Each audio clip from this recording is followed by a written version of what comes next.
Good morning साथियों, Saraswati career point में आप सभी का स्वागत है। डेली करंट अफेयर्स हमारा डेली सीरीज। मुझे उम्मीद है कि आप लोगों को अच्छा लग रहा होगा और आपकी तैयारी भी बेहतर हो रही होगी। चलिए शुरू करते हैं आज का करंट अफेयर। उससे पहले चैनल को लाइक कीजिएगा और शेयर कीजिएगा और अपने दोस्तों को भी चैनल से जुड़ने के लिए रिकमेंड कीजिएगा ताकि आगामी परीक्षा में उनको किसी तरह की समस्या ना हो। ठीक है, चलिए शुरू करते हैं आज का प्रश्न। हाल ही में किस आईआईटी के प्रोफेसर को ग्लोबल और pollution and health technical advisory group का मानद मेंबर नियुक्त किया गया है? तो मुकेश शर्मा को। ठीक, आईआईटी कानपुर के एक प्रोफेसर मनोज शर्मा को विश्व स्वास्थ्य संगठन यानी WHO के वैश्विक वायु प्रदूषण और स्वास्थ्य तकनीकी सलाहकार समूह GAPHGAT के मानद सदस्य के रूप में नियुक्त किया गया है। ठीक है, ये भारतीय मूल के हैं, मुकेश शर्मा नाम है इनका। ठीक है, 8वां ग्लोबल नाइट्रोजन सम्मेलन 2021 कहाँ आयोजित हुआ? तो ये जर्मनी में हुआ। ठीक, global nitrogen conference to be held in Berlin, Germany. हाल ही में भारत सरकार के द्वारा लॉन्च ट्विटर का विकल्प कू को किस देश की सरकार ने भारत ट्विटर विकल्प कू में शामिल हो गई है? तो ये नाइजीरिया द्वारा अमेरिका स्थित सोशल मीडिया प्लेटफॉर्म ट्विटर को देश में प्रतिबंधित किए हुए मुश्किल से एक सप्ताह ही हुआ है। अब पश्चिम अफ्रीका देश की सरकार ने बेंगलुरु स्थित स्टार्टअप द्वारा विकसित कू पर अपनी शुरुआत की है। ठीक है, G7 शिखर सम्मेलन 2021 की थीम क्या है? तो थीम है बिल्ड बैक बेटर। ठीक, the 47th G7 summit was held on 11 to 13 June 2021 in Cornwall in the United Kingdom. While it held to presidency of the 7 G7. ठीक है, थीम है 2021 का बिल्ड बैक बेटर। कहने का मतलब 47वां जो G7 ग्रुप समिट हुआ था ये 11 से 13 जून 2021 को हुआ है। ठीक है, कार्निवाल सिटी, ये यूनाइटेड किंगडम यानी ब्रिटेन में हुआ था। ठीक है, और इसके जो मुख्य जो प्रेसिडेंसी है वो 7 देशों का ग्रुप है। ये हाल ही में किस कंपनी ने game studio big Box VR खरीदा है? तो ये फेसबुक ने खरीद लिया इसे। ठीक है, Facebook acquired virtual reality game developer Big Box VR। हाल ही में किस समूह ने belt and road initiative B3W launch किया है? तो ये G7 देशों ने। ठीक है, G7 शिखर सम्मेलन के नेताओं ने हाल ही में चीन के बेल्ट एंड रोड इनिशिएटिव का मुकाबला करने और विकासशील देशों की मदद के उद्देश्य से बिल्ड बैक बेटर वर्ल्ड यानी B3W लॉन्च किया है। इस सम्मेलन के दौरान अमेरिकी राष्ट्रपति जो बाइडेन और G7 साझेदारी नई वैश्विक बुनियादी ढांचा B3W के लिए सहमति हुई है। B3W का फुल फॉर्म है बिल्ड बैक बेटर वर्ल्ड। कोविड-19 के कारण कौन सा देश आगामी टोक्यो ओलंपिक 2021 में भाग नहीं लेगा? तो ये उत्तर कोरिया नहीं लेगा। ठीक है, कोरोना के बढ़ते प्रकोप के मद्देनजर उत्तरी कोरिया ने टोक्यो ओलंपिक में भाग न लेने का फैसला लिया है। 1988 में हुए शीत युद्ध के बाद यह पहला मौका होगा जब खेल के महाकुंभ से कोरिया बाहर होगा। हाल ही में चौथा सीरो सर्वे 2021 किसने लॉन्च किया है? तो ये ICAR ने सीरो सर्वे 2021 लॉन्च किया है ICAR ने। ठीक, माफ कीजिए यहाँ पे टाइपिंग मिस्टेक है, ICMR होना चाहिए। ठीक है, AR ने ICMR, ए के बाद मॉल लिखना भूल गया तो कोई दिक्कत नहीं। ICMR इसने क्या कर दिया? चौथा सीरो सर्वे 2021 को लॉन्च किया है। ठीक है, और ICMR का फुल फॉर्म होता है Indian council of medical research. ठीक, भारतीय आयुर्विज्ञान अनुसंधान परिषद। ठीक, ये नई दिल्ली में है और इसने ये चौथा सीरो सर्वे ऑफ 2021 लॉन्च किया है। शुक्र ग्रह का अध्ययन करने के लिए यूरोपीय स्पेस एजेंसी कौन सा प्रोब लॉन्च करेगी? तो ये इनविजन। ठीक, अमेरिकी अंतरिक्ष एजेंसी नासा द्वारा ग्रह पर 2 मिशन भेजने के निर्णय के बाद यूरोपीय अंतरिक्ष एजेंसी ESA ने शुक्र का अध्ययन करने के लिए एनविजन नामक मिशन को लॉन्च किया है। तो ये एनविजन शुक्र ग्रह के लिए मिशन भेजेगा एनविजन के नाम से। कौन? यूरोपीय देश। का ये यूरोपीय स्पेस एजेंसी, यूरोपीय देश यानी रूस का है, ठीक है। हाल ही में ओलंपिक खेलों में मैराथन पूरी करने वाले स्वतंत्र भारत के पहले ओलंपियन कौन थे जिनका हाल ही में निधन हो गया? तो ये सूरज सिंह माथुर। तो ये उन्होंने 1951 में एशियन गेम्स में के मैराथन में ब्रॉन्ज मेडल जीता था और 1952 में ओलंपिक में इन्होंने फिर मेडल जीता है, ठीक है। तो ये सूरज सिंह नाम है इनका और ये 90 वर्ष की उम्र में कोविड-19 के कारण निधन हो गया इनका।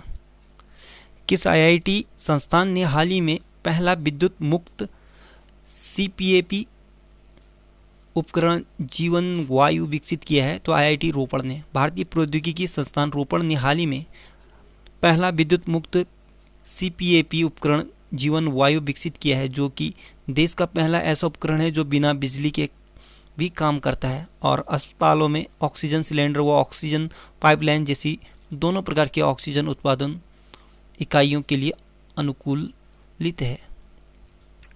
आईसीसी के द्वारा हाल ही में जारी आईसीसी हॉल ऑफ फेम में कौन शामिल होने वाले 7वें भारतीय खिलाड़ी बन गए हैं? तो ये Veenu Mankad.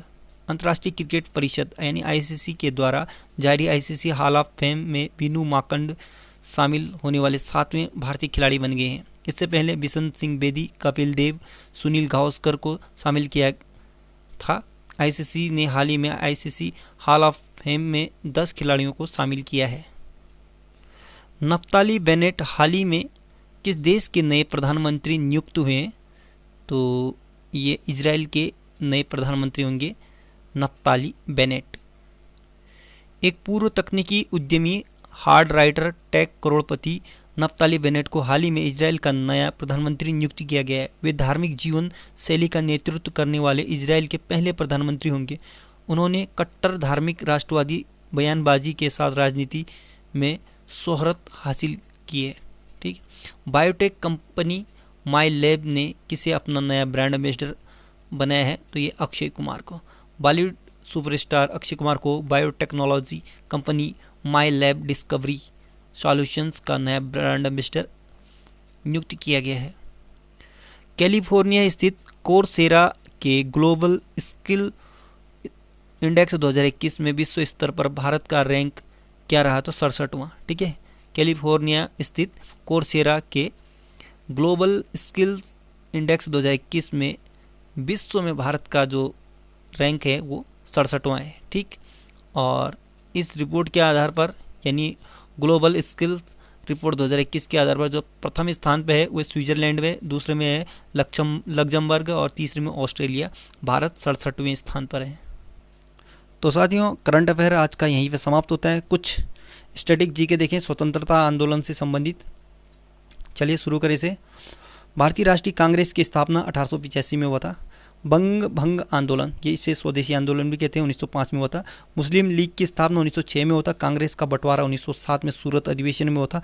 Home rule league या होम रूल आंदोलन ये 1916 में हुआ था, ठीक है। एनी बेसेंट से शुरू हुआ था ये। और लखनऊ पैक्ट ये दिसंबर 1916 को हुआ था। माउंटेस्क्यू घोषणा ये घोषणा पत्र कहते हैं, तो 20 अगस्त 1917 को आया था। माउंटेस्क्यू चेम्सफोर्ड घोषणा पत्र या माउंटेस्क्यू घोषणा पत्र ऐसे नाम से आता है। तो ये 20 अगस्त 1917, इसी के बाद ही आपका जालियांवाला हत्याकांड वगैरह हुआ था, ठीक है। रोलेट एक्ट ये 19 मार्च 1919 ईस्वी को। जालियांवाला बाग हत्याकांड 13 अप्रैल 1919 को। खिलाफत आंदोलन शुरू हुआ था 1919 में। हंटर कमेटी की रिपोर्ट प्रकाशित हुई 18 मई 1920। ये हंटर कमेटी इसके लिए जालियांवाला बाग हत्याकांड की जांच के लिए बनाया गया था, ठीक है। कांग्रेस का नागपुर अधिवेशन दिसंबर 1920 को हुआ था। असहयोग आंदोलन की शुरुआत 1 अगस्त 1920 को हुई थी। चौरा चोरी कांड 5 फरवरी 1922 को। और स्वराज पार्टी की स्थापना 1 जनवरी 1923 को हुआ था, ठीक है। मोतीलाल नेहरू और चित्तरंजन दास थे, सीआर दास। हिंदुस्तान रिपब्लिक एसोसिएशन तो ये अक्टूबर 1924 को, ठीक है। इसमें चंद्रशेखर आज़ाद और ये बहुत सारे यूथों ने मिलकर बनाया था इसे। साइमन कमीशन की नियुक्ति 8 नवंबर 1927 को हुआ था और साइमन कमीशन का भारत आगमन 3 फरवरी 1928 को हुआ था। नेहरू रिपोर्ट अगस्त 1928 को। बारदोली सत्याग्रह ये अक्टूबर 1928 को हुआ था। लाहौर षड्यंत्र केस ये 8 अप्रैल 1929 का है। कांग्रेस का लाहौर अधिवेशन दिसंबर 1929 में हुआ था। स्वाधीनता दिवस की घोषणा की थी 2 जनवरी 1930 को। कहीं पर ये आपको 29 जनवरी भी आता है थोड़ा, लेकिन जनवरी 1930 है, ये कन्फर्म है, ठीक है। लाहौर में हुआ था। नमक सत्याग्रह 12 मार्च 1930 से 5 अप्रैल 1930 तक हुआ था, ठीक है। और सविनय अवज्ञा आंदोलन 6 अप्रैल 1930 को हुआ था। प्रथम गोलमेज संबंधी 12 नवंबर 1930 को। फिर दूसरा गांधी इरविन समझौता 8 मार्च 1931। द्वितीय गोलमेज संबंध जो सम्मेलन हुआ था 7 सितंबर 1931 को हुआ था। कम्युनल अवार्ड या सांप्रदायिक वन चार्ट ये 16 अगस्त 1932 को। पूना पैक्ट सितंबर 1932। तृतीय गोलमेज सम्मेलन ये 17 नवंबर 1932 को हुआ था। कांग्रेस सोशलिस्ट पार्टी का गठन हुआ था मई 1934 को। फॉरवर्ड ब्लॉक का गठन सुभाष चंद्र बोस द्वारा 1 मई 1939। मुक्ति दिवस ये 22 दिसंबर 1939 को, ठीक, मुस्लिम लीग द्वारा बनाया गया था। और पाकिस्तान की मांग इन्होंने 24 मार्च 1940 को की थी। अगस्त प्रस्ताव आया था 8 अगस्त 1940 को। क्रिप्स मिशन का प्रस्ताव ये मार्च 1942 को आया था। और भारत छोड़ो का प्रस्ताव 8 अगस्त 1942 को रखा था। शिमला सम्मेलन 25 जून 1945 को। नौसेना का विद्रोह हुआ था 19 फरवरी 1946 को। प्रधानमंत्री इटली की घोषणा ये 15 मार्च 1946 को हुआ था, किया था इन्होंने, घोषणा किया था कि अभी भारत को स्वतंत्र कर देंगे वाला, ठीक।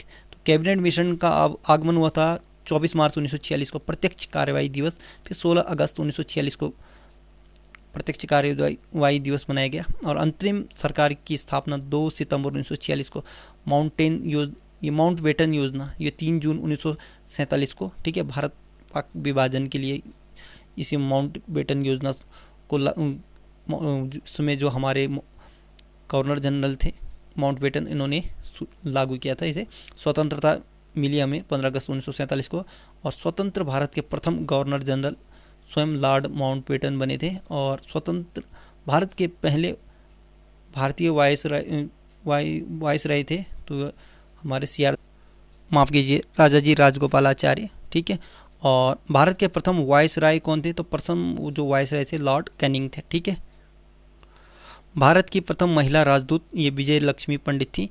भारत के प्रथम महिला रिएक्टर का क्या नाम, माफ़ कीजिए, भारत के प्रथम परमाणु रिएक्टर का नाम तो ये अप्सरा है, ठीक है।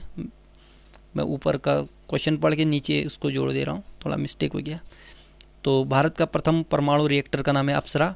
भारत के प्रथम महिला पायलट ये प्रेमा माथुर थी। और भारतीय वायुसेना की प्रथम महिला पायलट रीता कौर देवल, ठीक है, वायुसेना में। और भारतीय वायुसेना का प्रथम अधिकारी जिसने परमवीर चक्र प्राप्त किया तो ये निर्मलजीत सेको। भारत की प्रथम महिला लोकसभा अध्यक्ष मीरा कुमार। भारत के प्रथम साम्यवादी लोकसभा अध्यक्ष कौन थे? तो सोमनाथ चटर्जी। भारत के पहले मुख्य चुनाव आयुक्त सुकुमार सेन। भारत के पहले गृह मंत्री सरदार वल्लभ भाई पटेल। भारत के पहले रक्षा मंत्री सरदार बलदेव सिंह। भारत के पहले वित्त मंत्री R.K. षणमुगम चेट्टी। भारत के पहले केंद्रीय शिक्षा मंत्री तो ये मौलाना अबुल कलाम आज़ाद थे, ठीक। तो ये आज का स्टैटिक जी के यहीं पे समाप्त होता है। So good luck, have a nice day. पढ़ते रहिए, मेहनत करते रहिए, आपका दिन शुभ हो।